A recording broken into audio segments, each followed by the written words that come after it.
हम पढ़ रहे हैं राजस्थान माध्यमिक शिक्षा बोर्ड अजमेर द्वारा 11वीं एवं 12वीं कक्षाओं के लिए हिंदी साहित्य विषय की पुस्तक हिंदी साहित्य का संक्षिप्त इतिहास। और इसमें हमने पढ़ लिया है, निर्गुण काव्य धारा पढ़ ली है।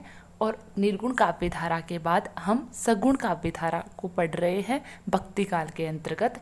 और सगुण काव्य धारा में हम राम भक्ति काव्य धारा की ओर प्रवृत्त हो चुके थे और हम राम भक्ति काव्य धारा के प्रमुख कवियों का अध्ययन कर रहे हैं। और इस सिलसिले में आज हम पढ़ने वाले हैं महाकवि तुलसीदास को। राम भक्ति काव्य धारा के सिरमौर कवि तुलसीदास का अध्ययन करने से पहले अगर आप चैनल पे नए हैं और अब तक आपने चैनल को सब्सक्राइब नहीं किया है तो ज़रूर सब्सक्राइब कर ले। वीडियो अच्छा लगे तो लाइक कर ले, अपने फ्रेंड्स को शेयर भी कर दे। तो पढ़ते हैं हम राम भक्ति काव्य धारा के सिरमौर कवि तुलसीदास को। तुलसीदास राम काव्य परंपरा के सर्वश्रेष्ठ गायक एवं कवि के रूप में जाने जाते हैं। इनकी जन्म के विषय में एकाधिक मत है। तो इनके जन्म के विषय में बहुत सारे मत है, वो जनमानस में प्रचलित है। इनमें जो किसने क्या मत दिया है उनका हम देखेंगे। तो बेनी माधव दास द्वारा रचित गोसाई चरित्र और महात्मा रघुवर दास कृत तुलसी चरित्र दोनों के अनुसार तुलसीदास का जन्म 1497 ईस्वी में हुआ था। तो ये आप बेनी माधव और इनकी रचना गोसाई चरित्र और महात्मा रघुवर दास द्वारा रचित तुलसी चरित्र, इनको आप नोट कर लेंगे क्योंकि इनके द्वारा तुलसीदास के जन्म के बारे में मत दिए गए हैं, तो ये इम्पोर्टेंट हो जाते हैं। और इन्होंने तुलसीदास का जन्म 1497 ईस्वी माना है। जबकि शिव सिंह सरोज जिसके लेखक शिव सिंह सेगर है और यह हिंदी साहित्य का एक इतिहास ग्रंथ रहा है। शिव सिंह सरोज के अनुसार इनका जन्म संवत 1583 यानी कि 1526 ईस्वी के लगभग हुआ था, ऐसा माना है। पंडित राम गुलाम द्विवेदी के अनुसार इनका जन्म संवत 1589 यानी कि 1532 ईस्वी मानते हैं। यह निश्चित है कि ये महाकवि 16वीं शताब्दी में विद्यमान थे। तो ये अकबर है, अब मुगल शासक अकबर के समकालीन थे। जनश्रुति के अनुसार गोस्वामी तुलसीदास के पिता का नाम आत्माराम दुबे और माता का नाम हुलसी था। जनश्रुति के अनुसार ही ये बताया जाता है। मिश्र बंधुओं ने इन्हें कान्यकुब्ज माना है। तो मिश्र बंधुओं ने इनको कान्यकुब्ज माना है और इनके माता पिता का नाम है वो जनश्रुति के अनुसार आत्माराम दुबे और हुलसी माना गया है। मूल गोसाई चरित्र और तुलसी चरित्र के अनुसार के आधार पर आचार्य शुक्ल आदि ने इन्हें सरयू पाणी ब्राह्मण माना है। तो ये ब्राह्मण ही थे। मिश्र बंधुओं ने भी कान्यकुब्ज ब्राह्मण माना है और शुक्ल ने इनको सरयू पाणी ब्राह्मण माना है। तो ये कुल मिला के थे तो ब्राह्मण है। बाकी इनका कौन सा गोत्र था, किस शाखा के थे ब्राह्मणों में, इसके बारे में थोड़ा थोड़ा मतभेद चलता है विद्वानों के में। तुलसीदास का बचपन घोर दरिद्रता एवं असहाय अवस्था में बीता था। इन्होंने लिखा है, माता पिता ने दुनिया में पैदा करके मुझे त्याग दिया। अभुक्त मूल नक्षत्र में जन्म लेने के कारण माता पिता ने इन्हें त्याग दिया। तो जो ये अभुक्त मूल नक्षत्र है ये अशुभ नक्षत्र माना जाता है और इस नक्षत्र के अनुसार जिस बच्चे का इस नक्षत्र में जन्म हो गया उस बच्चे के बारे में माना जाता है, उसके बारे में अनुमान लगाए जाते हैं कि वह बच्चा अपने माता पिता के लिए बहुत ही घातक सिद्ध हो सकता है, उनके लिए भार के रूप में उसका जन्म हुआ है। तो इस कारण से इनके माता पिता है उन्होंने इनको त्याग दिया था क्योंकि यह उनके लिए अपशगुन के रूप में उत्पन्न हुए हैं, ऐसा इनके अनुसार माना गया है। यह मान्य है कि तुलसी की मृत्यु संवत 1680 अर्थात 1623 ईस्वी में हुई और इसकी पुष्टि तो तुलसीदास ने मतलब तुलसीदास के बारे में जो पंक्तियाँ चलती है उनसे पुष्ट होती है। उनकी मृत्यु के विषय में यह दोहा प्रसिद्ध है। तो इस दोहे के माध्यम से ही इनकी जो मृत्यु है वो विक्रम संवत 1680 मानी गई है। तो इसमें है विक्रम 1680, 80 गंग के तीर, श्रावण शुक्ल सप्तमी, तुलसी तजो शरीर। तो इस दोहे के अनुसार जो विक्रम संवत 1680 है उसमें इनकी मृत्यु हुई। कहाँ हुई? गंगा नदी के किनारे में इनकी किनारे पर मृत्यु हुई। और उस समय विक्रम संवत की जो तिथि है वो श्रावण पक्ष की शुक्ल सप्तमी थी, जिस दिन तुलसीदास की मृत्यु हुई। तो इससे इस पंक्ति के आधार पर इनकी मृत्यु है वो विक्रम संवत 1680 पुष्ट की गई है। तुलसी के जन्म स्थान के विषय में काफी विवाद है। कोई उन्हें सोरो का बताता है और कोई राजापुर का और कोई अयोध्या का। तो अयोध्या है वो तो कम मान्य है, मगर जो सोरो है और जो राजापुर है इसके बारे में ज़्यादा मतभेद चलता है। तो ज़्यादातर लोगों का झुकाव राजापुर की ओर है। उनकी रचनाओं में अयोध्या, काशी, चित्रकूट आदि का वर्णन बहुत आता है। तो इनकी रचनाओं में इन स्थानों का वर्णन आता है। इस कारण से अनुमान लगाया जाता है कि इनका जन्म अयोध्या में हुआ होगा, मगर अधिकतर विद्वानों का राजापुर है वह मानना है। तो अगर तुलसी के जन्म के जन्म स्थान के विषय में कोई प्रश्न आता है तो फिर राजापुर और सोरो दोनों या तो साथ नहीं होंगे ऑप्शन में, और अगर साथ आते हैं तो फिर राजापुर उसका उत्तर होगा, और साथ नहीं आते हैं तो जो भी विकल्प में हो, चाहे सोरो हो चाहे राजापुर, जो भी आए उसको टिक करना है हमें, वही हमारा उत्तर हो जाएगा। इन स्थानों पर उनके जीवन का पर्याप्त समय व्यतीत हुआ होगा। बालकांड के एक दोहे में उन्होंने लिखा है कि मैंने राम कथा सुकर खेत में अपने गुरु के मुख से सुनी थी। तो सुकर खेत में इन्होंने सुनी थी, तो ये स्थान का नाम है। तो ये इन्होंने जो अपनी रचनाओं में जिन स्थानों का वर्णन किया है उसके आधार पर यह अनुमान लगाया जाता है कि ये इन स्थानों पर रहे होंगे, यानी कि इन स्थानों के आसपास इनका जन्म हुआ होगा और यहाँ ये रहे होंगे, जीवन व्यतीत किया होगा। इस आधार पर इनका जन्म स्थान है वो तय करते हैं विद्वान। इस सुकर खेत यानी कि शुकर क्षेत्र को कुछ विद्वान सोरो मानते हैं, कुछ गोंडा जिले का सुकर खेत मानते हैं। तो विद्वान है वो अनुमान लगाते हैं, अभी कोई निश्चित है नहीं कि कौन सा था, मगर विद्वानों का ऐसा मानना है उनके अनुमानों के अनुसार। तुलसी के गुरु का नाम बाबा नरहरिदास था। माता पिता के द्वारा छोड़ दिए जाने पर इन्होंने ही तुलसीदास का पालन पोषण किया। तो तुलसीदास के जो प्रथम गुरु है वो नरहरिदास हैं, और नरहरिदास ने इनका पालन पोषण किया, यानी कि इनको ज्ञान है, भक्ति है, इनकी शिक्षा दीक्षा उन्होंने दी है, तो ये इनके गुरु माने जाते हैं। ज्ञान भक्ति की शिक्षा दीक्षा दी किसने दी? नरहरिदास ने। तो यहाँ से प्रश्न ये भी आता है कि तुलसीदास के गुरु कौन थे? तो कौन थे? नरहरिदास थे। तुलसीदास का विवाह दीनबंधु पाठक की कन्या रत्नावली से हुआ। तो यह प्रश्न भी आता है कि तुलसीदास की पत्नी कौन थी? तो रत्नावली थी, जिससे ये अत्यधिक प्रेम किया करते थे, और इसके बारे में जनश्रुति है वह भी प्रसिद्ध है और सभी ने सुनी होगी। अत्यधिक आसक्ति के कारण जब एक बार इन्हें अपनी पत्नी से मधुर भर्त्सना, एक पंक्ति है जिसके माध्यम से इनको भर्त्सना या कहीं इनका तिरस्कार या इनको अपमान सा फील हुआ, तो इनकी पत्नी रत्नावली है, उन्होंने इनको ये पंक्ति कही है, लाज न आई आपको दोरे आवहु साथ, मिली तब इनकी भावधारा सहसा लौकिक विषयों से विमुख होकर प्रभु प्रेम की ओर उन्मुक्त हो गए। तो ऐसा माना जाता है कि रत्नावली से बहुत प्रेम करते थे और उसको कभी भी कहीं जाने नहीं देते थे। एक दिन रत्नावली है वो इनको बिना बताई अपने पीहर चली जाती है। तो जब ये वापस आते हैं घर और रत्नावली को घर पर नहीं देखते, तो फिर ये समझ जाते हैं कि शायद वो पीहर ही गई होगी। तो ये फिर जाते हैं अपने ससुराल की ओर चले जाते हैं रत्नावली के पीछे पीछे।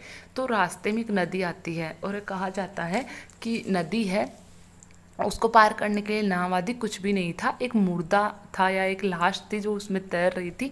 उस लाश को ही इन्होंने अपना जो पतवार है या कहीं नौका है वो बनाकर नदी पार की इन्होंने, और फिर ऊपर चढ़ने के लिए, छत पर चढ़ने के लिए रस्सी की जगह ये एक सर्प था, उस सर्प को रस्सी समझकर उस सर्प के माध्यम से ये चढ़कर रताम से मिलने चले गए थे। तो इनकी इतनी आसक्ति, इतना प्रेमांध अपने प्रति, इतना प्रेम में अंधा जब तुलसीदास को देखा, तो उन्होंने इनको समझाने के लिए, और क्योंकि पीहर में इनका रत्नावली है, उनको भी शर्म आई कि लज्जा सी महसूस हुई कि मेरा पति है वो मेरे पीछे पीछे यहाँ दौड़ा चला गया, तो उसने इंसल्ट सी फील की, और फिर उन्होंने गुस्से में आकर इनको ये पंक्तियाँ कह दी, लाज ने आई आपको दोरे आहू साथ, कि तुम आप है वो इस मेरे हार्ड मास के शरीर के लिए मेरे पीछे पीछे यहाँ तक आ गए, इससे प्रेम करके, इतने प्रेम करके इसके पीछे पीछे आ गए। इतना प्रेम अगर आप ईश्वर से करते, उस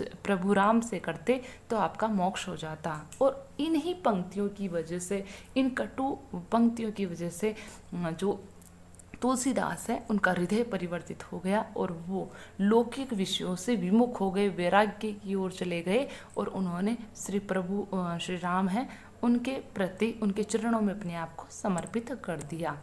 तो गोस्वामी तुलसीदास रचित 12 ग्रंथ प्रमाणिक माने जाते हैं। तो ये प्रश्न भी आया हुआ है कि इनके कितने ग्रंथ प्रमाणिक है, तो 12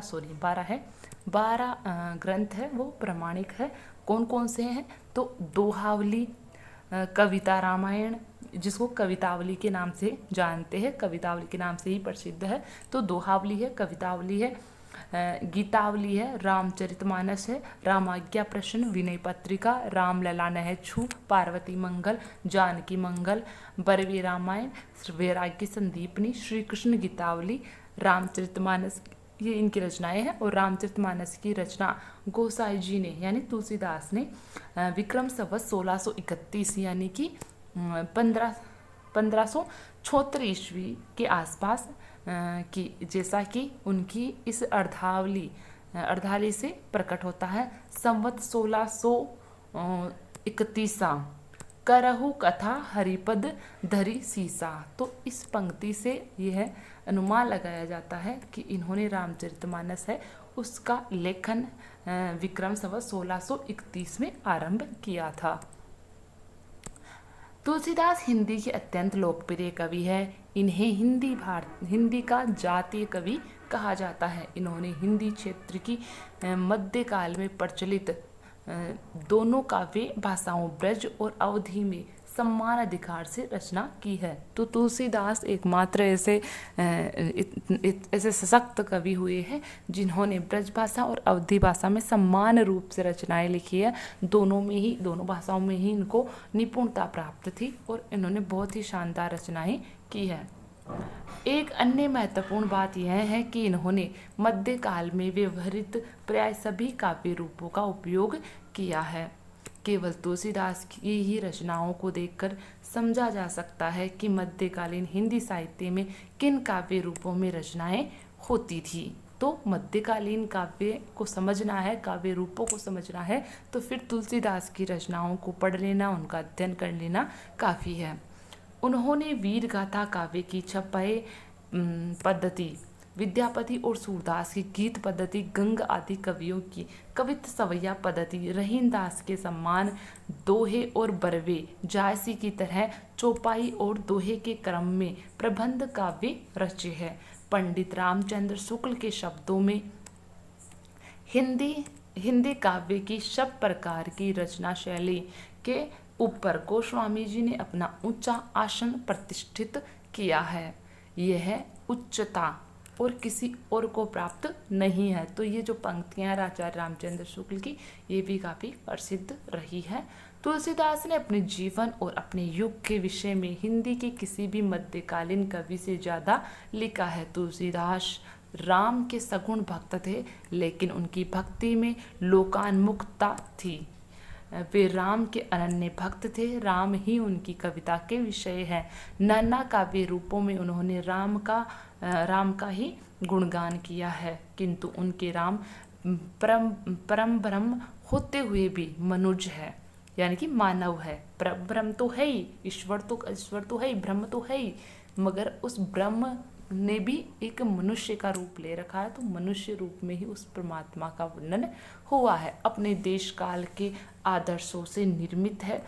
वस्तुतः रामचरितमानस के आरंभ से ही तुलसी ने कौशल पूर्वक राम के ब्रह्मत्व और मनुजत्व की सह स्थिति के रूप में पार्वती द्वारा शंकर से प्रश्न करा दिया है, और रामचरितमानस की पूरी कथा शंकर ने पार्वती को उस शंका के निवारणार्थ सुनाई है। तो जो रामचरितमानस है उसकी शुरुआत ही ये शिव पार्वती के संवाद से स्टार्ट होती है, और उसमें पार्वती है वह राम के ब्रह्मत्व और मनुजत्व की स्थिति के बारे में शिव जी से प्रश्न करती है, शंका व्यक्त करती है, और उस शंका का निवारण करने के लिए शिव जी पार्वती को पूरी कथा सुनाकर संतुष्ट करते हैं। तो इस प्रकार से ये कथा रामचरित की कथा है वो कही गई है।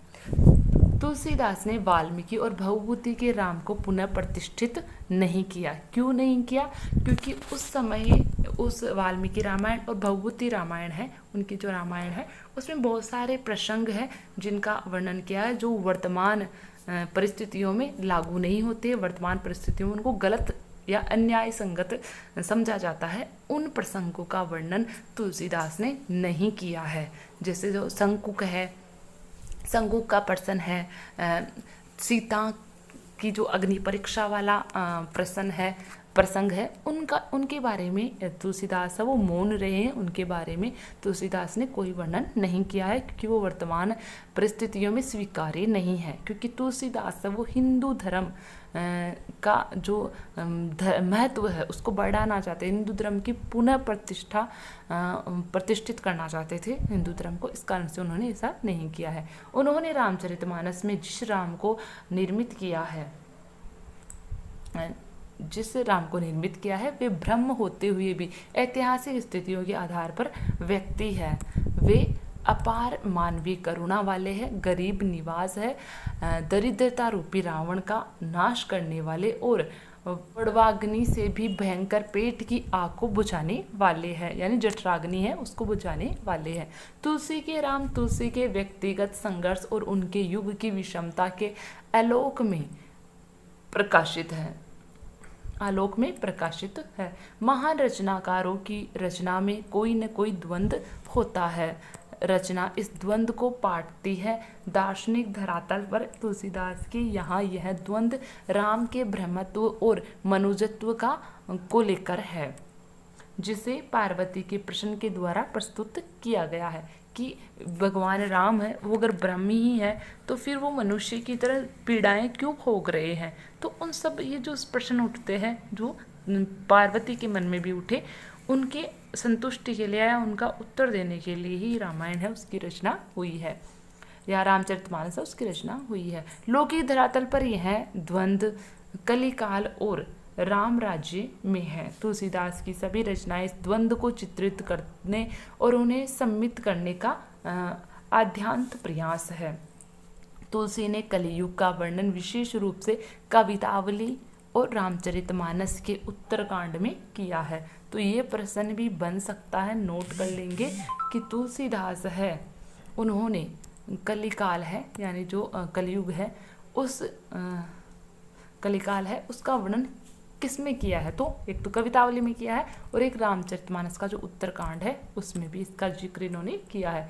दरिद्रता, रोग, अज्ञान, कामाशक्ति आदि कलियुग के प्रभाव से है। तुलसी ने महामारी, अकाल, बेरोजगारी आदि का मार्मिक वर्णन किया है, और इनका जो सुंदर वर्णन है महामारी का, अकाल का, बेरोजगारी का, वो कवितावली में है कि बनिक को बनी नहीं, मजदूर को मजदूरी नहीं। तो इस प्रकार से इन्होंने कविता लिखे हैं।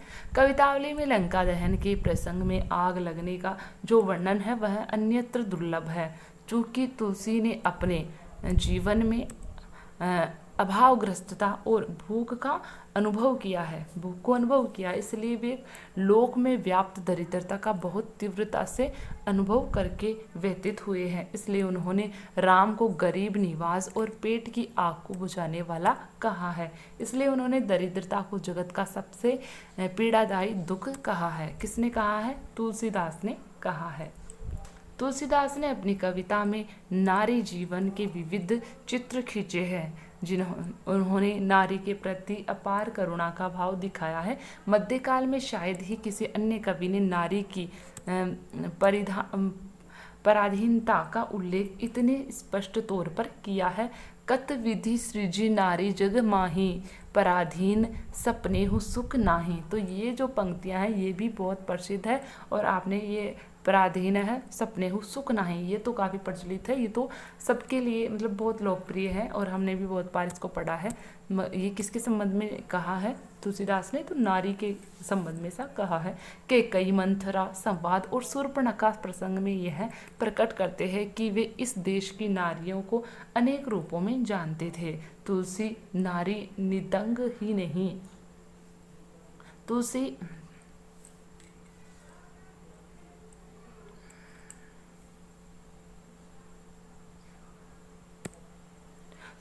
नारी निंदक ही नहीं, नारी सौंदर्य से अत्यंत प्रभावित रचनाकार भी है, किंतु वे रीतिकालीन रीतिबद्ध कवियों के समान नारी को केवल भोग्य रूप में ही चित्रित नहीं करते। उन्होंने सीता की जो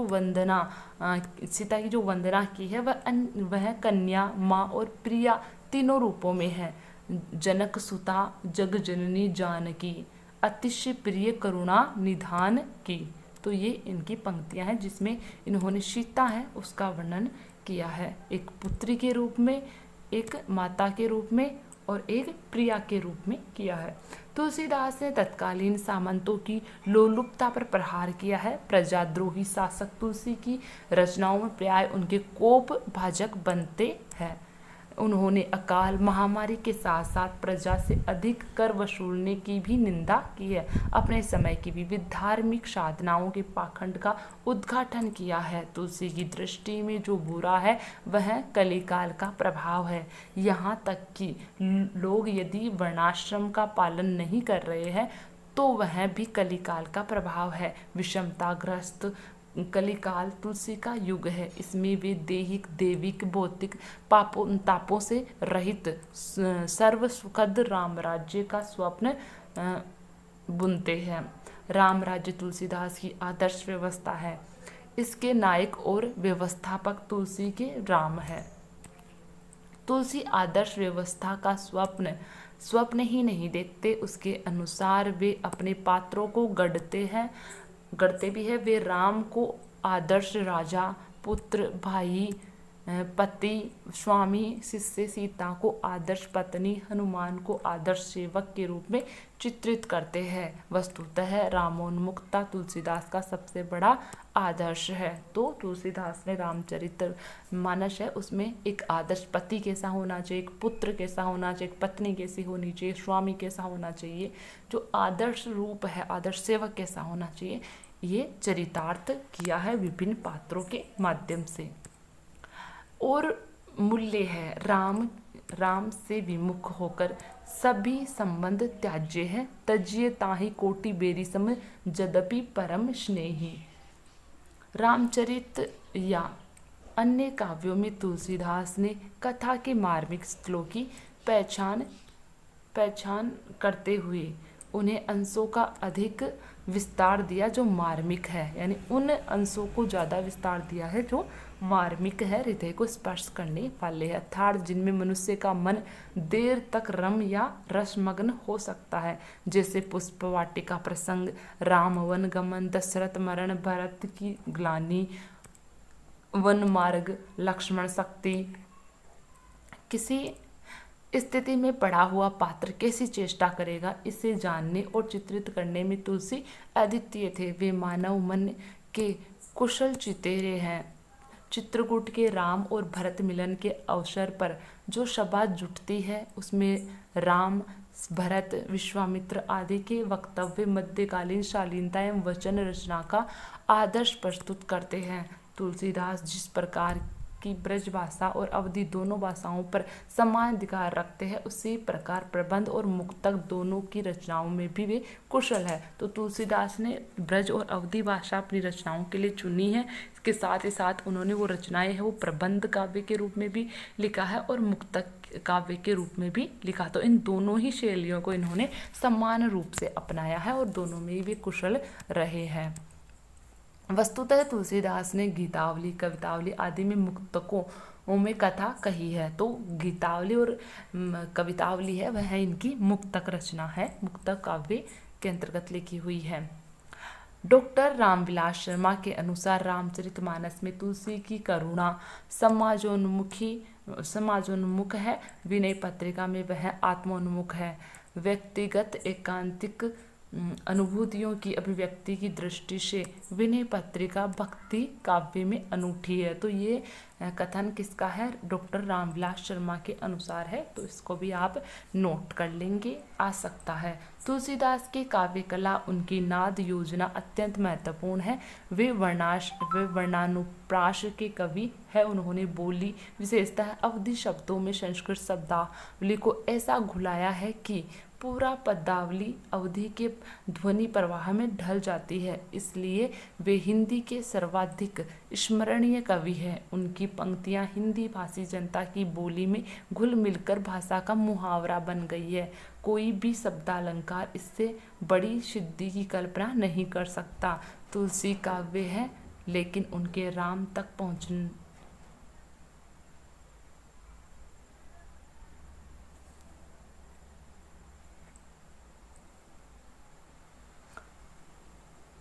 कोई भी शब्दाकार इससे बड़ी सिद्धि की कल्पना नहीं कर सकता है। तुलसी भक्ति है, तुलसी भक्ति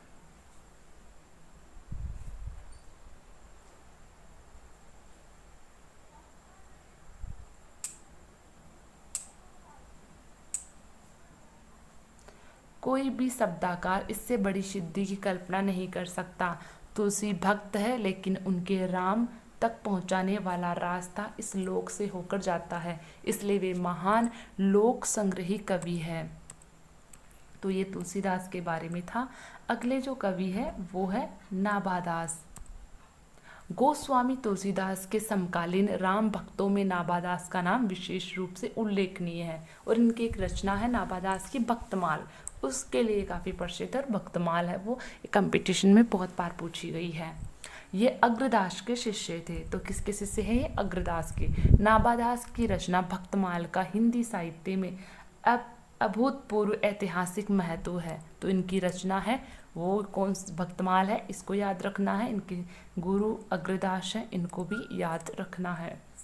इनकी रचना नाभादास ने 1585 ईस्वी के आसपास की। इसकी टीका प्रियादास ने 1712 ईस्वी में लिखी। तो नाभादास की रचना भक्तमाल है, इस पर टीका किसने लिखी है? प्रियादास ने लिखी है। तो यह प्रश्न भी आया हुआ है, फर्स्ट ग्रेड में पूछा गया था कि भक्तमाल पर किसने टीका लिखी है? तो प्रियादास ने लिखी है 1712 ईस्वी में। इसमें 200 राम भक्तों के चरित्र 316 छप्पइयों में वर्णित है। तो कौन से कितने भक्तों का वर्णन है इसमें? तो 200 राम भक्तों का वर्णन है, ये भी पूछा जा सकता है। और इसमें 316 छप्पई है। इस कारण से छप्पई छंद में लिखने की वजह से नाभादास को छप्पई सम्राट भी कहा जाता है। तो ये भी आप याद रखेंगे। इनका प्रसिद्ध या इनका फेवरेट जो छंद है वो छप्पई था। इनका उद्देश्य तो जनता में भक्ति का प्रचार करना था, किंतु आधुनिक इतिहासकारों के लिए यह हिंदी साहित्य के इतिहास का महत्वपूर्ण आधार ग्रंथ सिद्ध हुआ है। तो नाभादास की जो भक्तमाल है, इसको भी जिन्होंने हिंदी साहित्य का इतिहास लिखा है, उन्होंने इस ग्रंथ को एक स्रोत के रूप में प्रयोग में लिया है। अवश्य ही इसमें भक्तों के चरित्र का वर्णन चमत्कारपूर्ण है, किंतु उसे मध्यकालीन वर्णन शैली के रूप में ग्रहण करना उचित है। इन चमत्कारिक वर्णों से तत्कालीन जनता की मानसिकता का पता लगता है। मध्यकाल में तथ्य परकता पर कम ध्यान रहता था। वहाँ भाव प्रधान तथा तथ्य गौण थे। तो भाव है वो प्रधान थे मध्यकाल में, और जो तथ्य है वो गौण थे। तथ्यों पर ध्यान नहीं दिया जाता, भावों पर ध्यान दिया जाता था। फिर भी इस ग्रंथ से रामानंद, कबीर, तुलसी, सूर, मीरा आदि के विषय में अनेक तथ्यों का भी पता चल जाता है। कबीर के विषय में वे कहते हैं, कबीर कानी राखी नहीं वर्णाश्रम षटदर्शनी। मीरा के बारे में लिखा है, निरंकुश अति निडर रसिक जस रसना गायो। तो ये पंक्तियां प्रसिद्ध है। ये किसके बारे में लिखी है?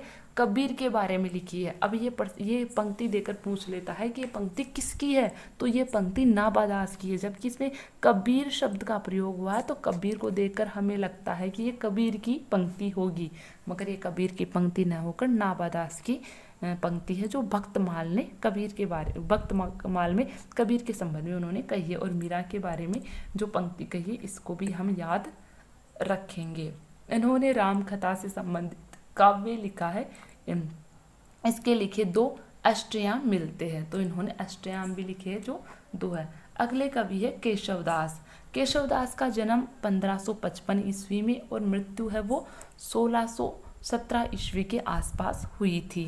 केशवदास वैसे तो रीतिकालीन कवि है, रीतिकाल के प्रवर्तक कवि है, मगर इन्होंने कुछ रचना, जैसे रामचंद्रिका है, रामचंद्रिका इनकी राम भक्ति से संबंधित रचना है। इस कारण से ये राम भक्त के रूप में भी माने जाते हैं। भक्ति काल में भी इनको स्थान मिला है। ओरछा नरेश महाराजा राम सिंह के भाई इंद्रजीत सिंह की सभा में इनका पांडित्य के कारण अत्यधिक सम्मान था। इनके द्वारा लिखे गए 7 ग्रंथ मिलते हैं, तो याद रखेंगे। केशवदास है वो ओरछा के जो नरेश थे इंद्रजीत, उनके सभा पंडित थे, उनकी राजकवि है। और इनकी रचनाओं से भी क्वेश्चन पूछा जाता है, तो रचनाएं भी याद रखेंगे।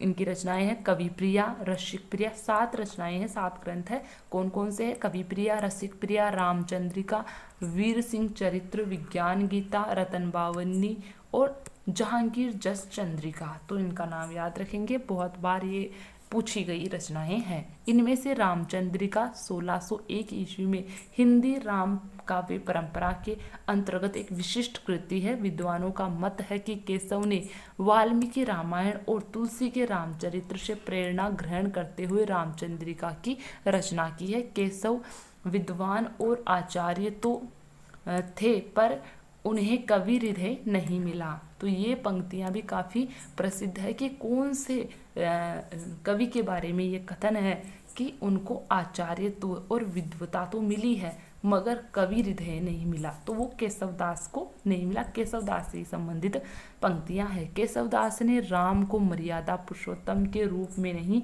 एक रीतिकालीन वैभव संपन्न सामंत के रूप में प्रस्तुत किया है, क्योंकि केशवदास पर रीतिकालीन परिवेश है, उसका प्रभाव था। इस कारण से उन्होंने रामायण है या रामचंद्रिका में जो राम कथा कही है, वो भी उस परिवेश से प्रभावित होकर ही लिखी। उस प्रवेश का प्रभाव उस पर भी दिखाई देता है।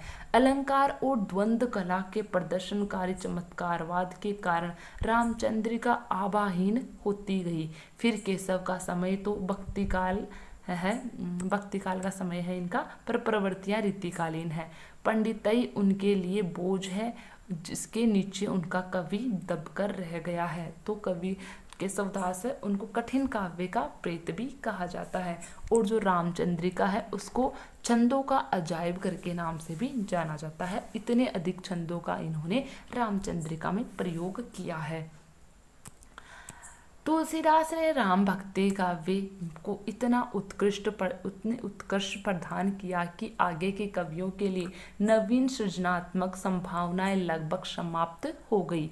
तो जो सबसे या कहे सिरमौर है या सर्वोत्कृष्ट राम भक्त कवि रहे हैं, तो वो तुलसीदास ही है। उनकी ऊंचाइयों को, उनके उत्कर्ष को अब तक किसी भी कवि ने छुआ तक नहीं है।